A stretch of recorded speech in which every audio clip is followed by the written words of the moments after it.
Section 1. You will hear a young man phoning a town's youth council. First, you have some time to look at questions 1 to 5.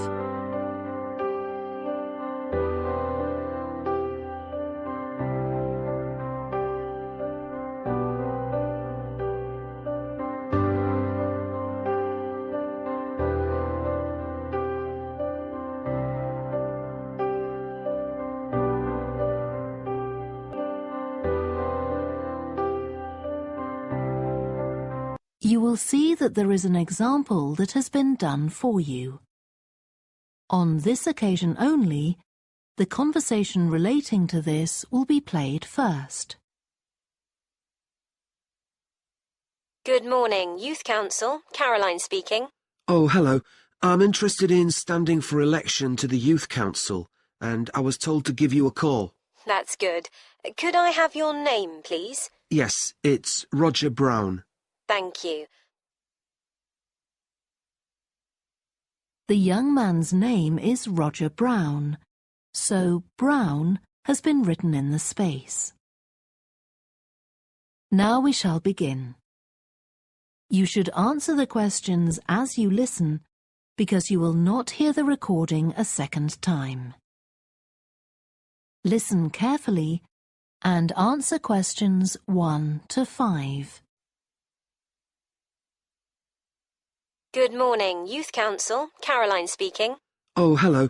I'm interested in standing for election to the Youth Council, and I was told to give you a call. That's good. Could I have your name, please? Yes, it's Roger Brown. Thank you. I'm Caroline, the Youth Council Administrator. So, do you know much about what the council does, Roger? I've talked to Stephanie. I think she's the chair of the council. That's right. And she told me a lot about it. How it's a way for young people to discuss local issues, for example, and make suggestions to the town council. That's what made me interested. Fine. Well, let me take down some of your details.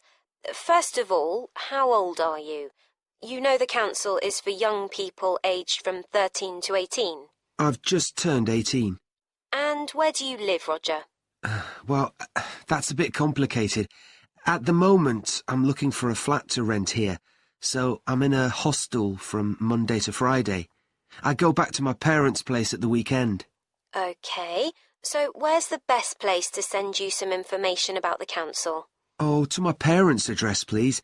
That's 17 Buckley Street, Buckleigh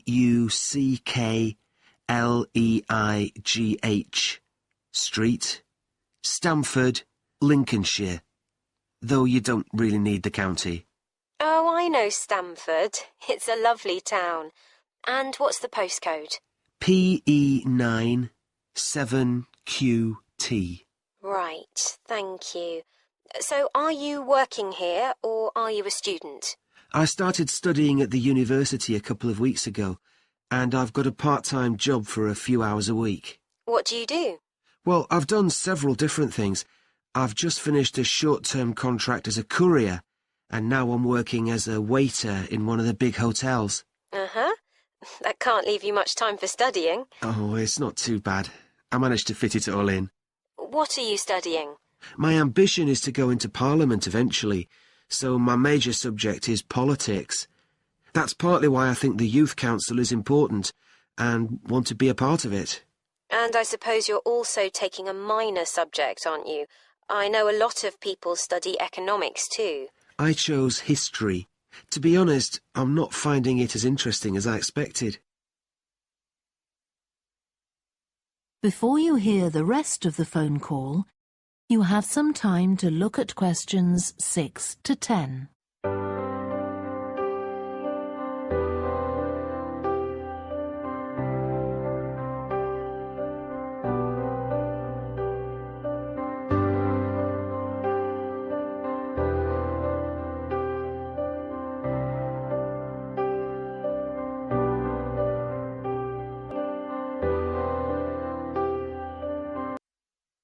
Now listen and answer questions 6 to 10.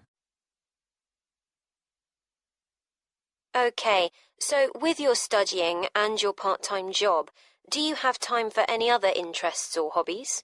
Well, I spend quite a lot of time cycling, both around town to get to university and to work, and also long distance, from here to London, for instance. That's pretty impressive. Anything else?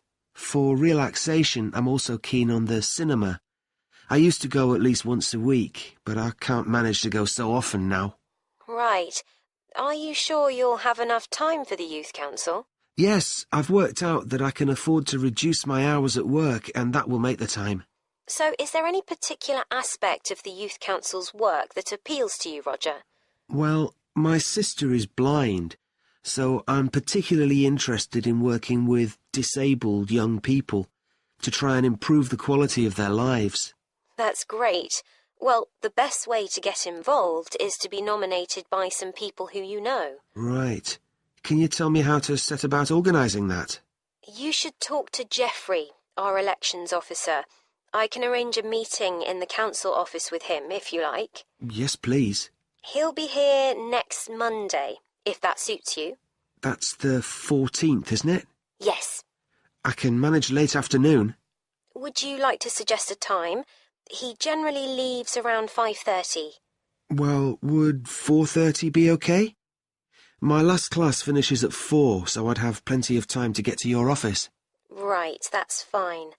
Oh, and could I have a phone number we can contact you on? Yes, my mobile number's 07788 136 711. Thank you. Well, we'll look forward to seeing you next week. Thanks very much. Goodbye. Bye. That is the end of section 1. You now have half a minute to check your answers.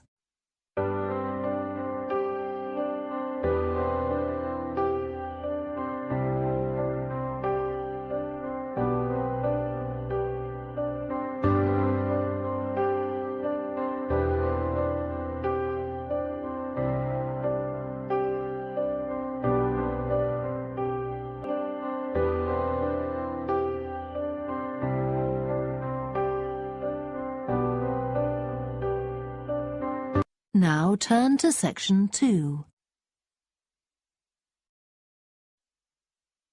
Section 2. You will hear a woman who works in a theatre talking to 2 new staff members on their first day of work. First, you have some time to look at questions 11 to 16.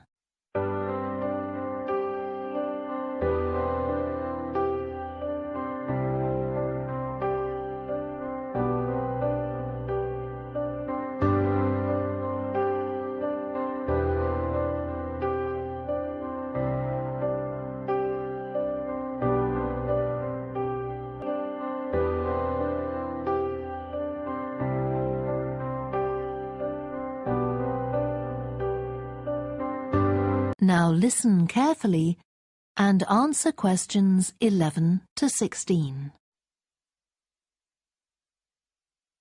Hi, great to see you. I'm Jodie, and I'll be looking after both of you for the first month you're working here at the Amersham Theatre. I'll tell you something about the theatre now, then take you to meet 2 of the other staff. It's an old building, and it's been modernised several times. In fact, as you can see, we're carrying out a major refurbishment at the moment. The interior has just been repainted, and we're about to start on the exterior of the building. That'll be a big job.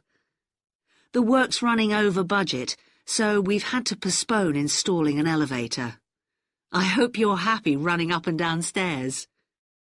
When the theatre was built, people were generally slimmer and shorter than now, and the seats were very close together. We've replaced them with larger seats, with more legroom. This means fewer seats in total, but we've taken the opportunity to install seats that can easily be moved to create different acting spaces. We've also turned a few storerooms over to other purposes, like using them for meetings. We try hard to involve members of the public in the theatre. One way is by organising backstage tours, so people can be shown round the building and learn how a theatre operates. These are proving very popular. What we're finding is that people want to have lunch or a cup of coffee while they're here. So we're looking into the possibility of opening a cafe in due course. We have a bookshop which specialises in books about drama, and that attracts plenty of customers. Then there are 2 large rooms that will be decorated next month, and they'll be available for hire, for conferences and private functions, such as parties. We're also considering hiring out costumes to amateur drama clubs.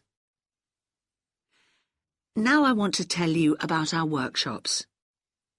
We recently started a programme of workshops that anyone can join. Eventually, we intend to run courses in acting, but we're waiting until we've got the right people in place as trainers. That's proving more difficult than we'd expected. There's a big demand to learn about the technical side of putting on a production, and our lighting workshop has already started with great success. We're going to start one on sound next month. A number of people have inquired about workshops on makeup, and that's something we're considering for the future. A surprise success is the workshop on making puppets. We happen to have someone working here who does it as a hobby, and she offered to run a workshop. It was so popular, we're now running them every month. Before you hear the rest of the talk, you have some time to look at questions 17 to 20.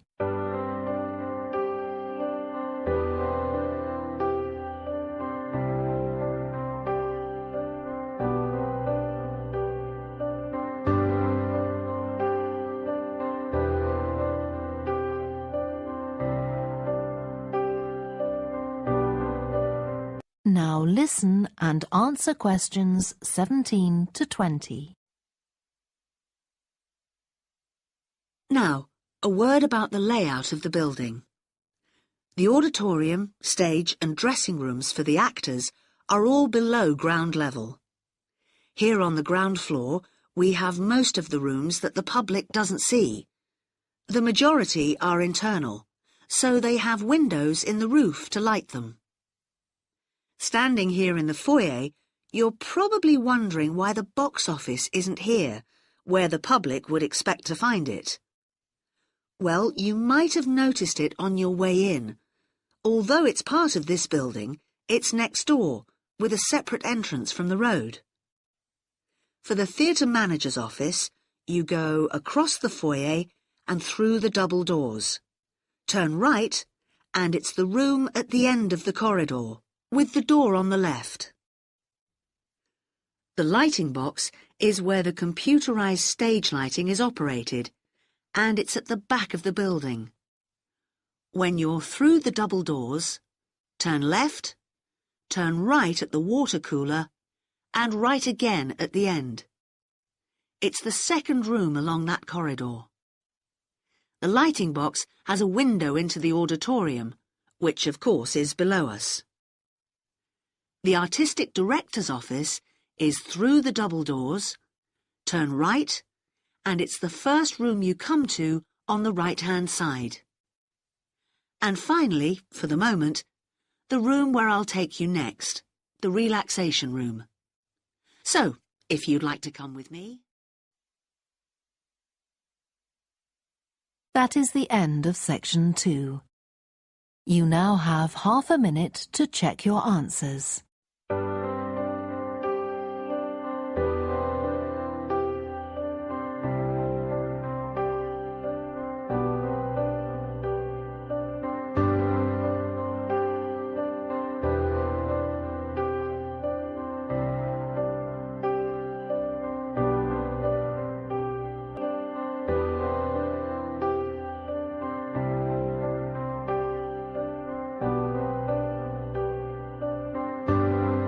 Now turn to Section 3.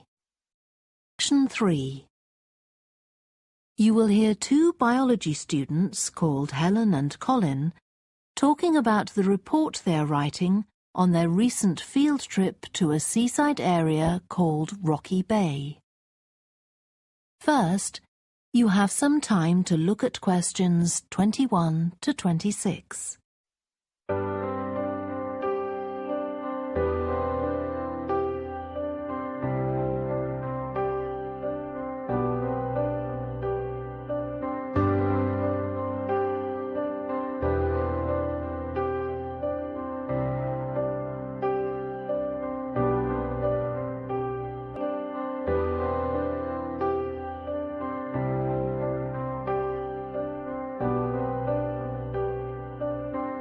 Now listen carefully and answer questions 21 to 26. I've brought my notes on our biology field trip to Rocky Bay, Colin, so we can work on our report on the research we did together. OK.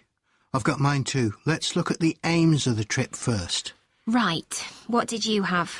I just put something about getting experience of the different sorts of procedures used on a field trip. But we need something about what causes different organisms to choose particular habitats. I agree. And something about finding out how to protect organisms in danger of dying out. In our aims? But we weren't really looking at that. I suppose not. OK, now there's the list of equipment we all had to bring on the field trip. What did they tell us to bring a ruler for? It was something about measuring the slope of the shore. But of course we didn't need it because we were measuring wind direction and we'd brought the compass for that. But not the piece of string to hold up in the air. Didn't Mr. Blake make a fuss about us leaving that behind? Yeah, he does go on. Anyway, it was easy to get one from another of the students. Now, the next section's the procedure.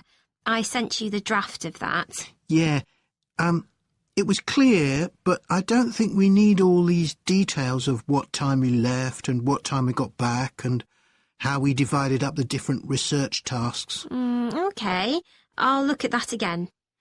Then we have to describe our method of investigation in detail. So let's begin with how we measured wave speed. I was surprised how straightforward that was. I'd expected us to have some sort of high-tech device, not just stand there and count the number of waves per minute. Not very precise, but I suppose it was good enough. But the way we measured the amount of salt was interesting. In the water from the rock pools? Yeah. Oh, I wanted to check the chemicals we used in the lab when we analysed those samples. Was it potassium chromate and silver nitrate? That's right. OK. And we need the map of the seashore. You just left that to me.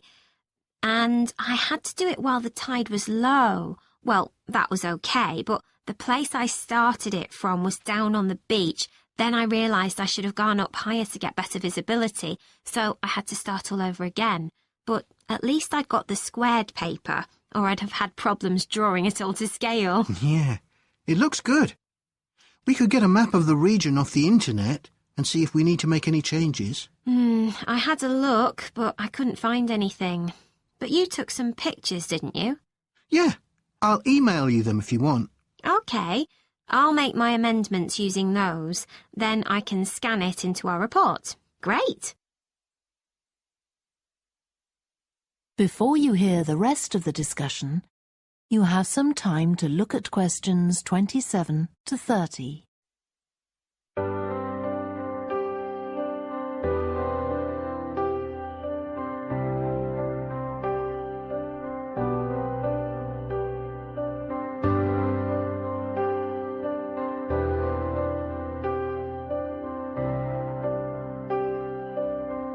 Now listen and answer questions 27 to 30.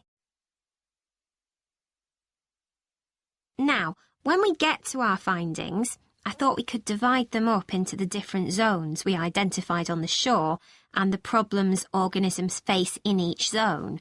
So for the highest area... The splash zone? Yeah.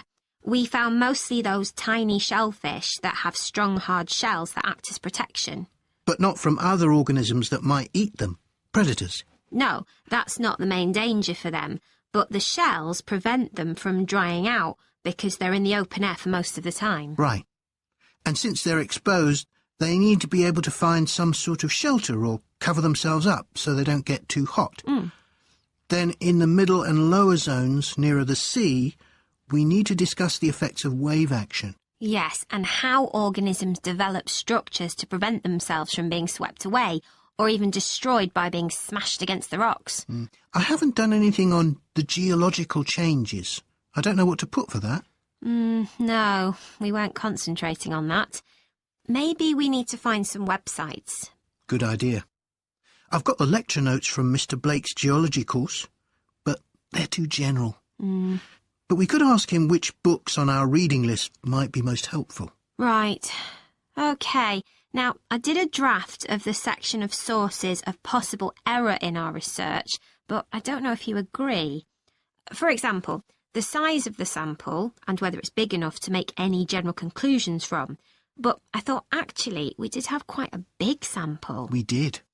And our general method of observation seemed quite reliable.